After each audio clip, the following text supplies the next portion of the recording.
All right, lesson 9C. We're going to look at confidence interval for proportions. Okay, so we've done the mean with different sample sizes, and now we're going to look at how to do it with a proportion. Okay, so steps for a confidence interval gonna look very similar, just with small changes in the formula. So find the point estimate p hat. That's how we say that, p with a little arrow thing over it, p hat, and that's just the proportion from the sample. So whatever they give you, they might say 75%, 82%. They might tell you 25 out of 74, and then you have to figure out the percentage. Okay. Level of confidence, just like with 9A and 9B, given to you in the problem.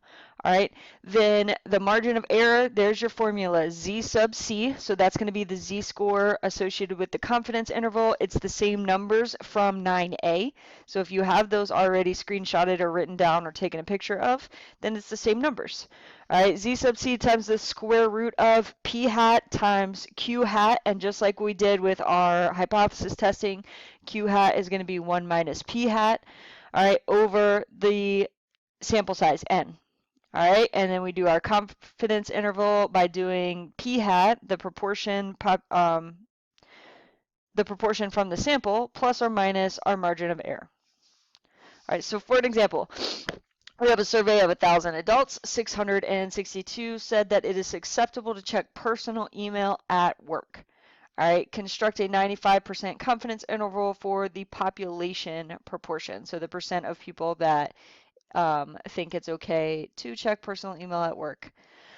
Point estimate, p hat, okay, that is the proportion from our sample. So that would be 662 out of 1,000, which as a decimal is 0.662. All right, level of confidence in our problem, 95%. So let's do our margin of error. One thing I know I'm going to need is Q hat. So that's going to be 1 minus P hat, so 1 minus 0.662, and that would give me 0.338. So my formula for margin of error, all right, is Z sub C. So it's the Z-score that goes with a 95% confidence interval, and that is 1.96. All right, times the square root of P hat, 0.662, times Q hat, 0.338, over the sample size, which was 1,000. All right, and I'm going to round this to 3 decimal places. So when I do this math, I get 0.029. That is my margin of error, so that's what I'm going to add and subtract from my point estimate p hat. So 0.662 minus 0.029 and 0.662 plus 0.029, and that gives me an interval of 0.633 to 0.691. All right, so I'm 95% sure that the actual percent of people in the whole population that think it's okay to check personal email at work is somewhere between 63.3% and 69.1%. Okay.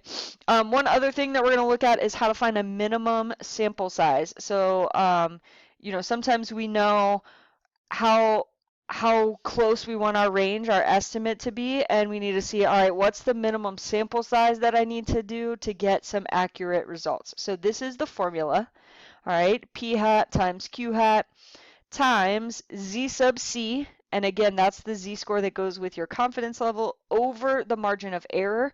And for minimum sample size problems, they will tell you the margin of error. All right, and then this whole thing is squared. Now, for P hat and Q hat, you are going to use 0.5 unless they give you a preliminary estimate in the problem. So sometimes they will, sometimes they won't. And we're going to round all answers to the next whole number. Okay, so if I get like 25.2, I know normal rounding rules would say 25, but we're going to round all of them up to the next whole number. So I'm going to use 26 for that. All right, our sample sizes have to be whole numbers because we can't sample part of a person. Okay, so here's our example. You work for a political campaign and you want to estimate with 95% confidence the population proportion of registered voters who will vote for your candidate. Your estimate must be accurate within 3% of the population proportion. Find the minimum sample size. All right, so 95% confidence, that's where I'm going to get that Z sub C number from. Okay, must be accurate within 3%. This is my margin of error. Okay, my margin of error is 0.03. It is 3%. That's how close we want to be. We want to be within 3%. So I could be 3% less, I could be 3% more, but I want to make sure that those numbers don't go beyond 3% further than my population proportion. Okay, so we're going to do an example with no preliminary estimate and with one. All right, so with no preliminary estimate, I'm going to use 0.5 as my p hat and my q hat. Okay, so my sample size needs to be 0.5 times 0.5, that's p hat times q hat. And then I have my Z sub C, my Z score that goes with a 95% confidence interval, that is 1.96, over my margin of error, which in the problem they told me has to be 3%. And this number is squared. All right, we do that whole thing in the calculator and we get 1067.11. Again, we're going to use rounding up no matter what, so 1068. I would need to sample at least 1,068 people to get an estimate that is within 3% of my population proportion. Okay, sometimes we kind of know, we have a little estimate. So this gives us a preliminary estimate of p hat equals 0.31.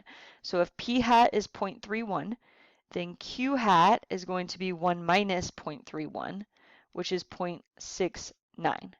Right, and then it's the same formula. Okay, p hat is 0.31 times q hat, which is 0.69. All right, times Z sub C, so we're still doing a 95% confidence interval, so that's still 1.96. My margin of error is still 3%. Okay, and then I need to do the calculator work there. When I do that, I get 913.02. And again, our rounding rules are just everything goes up.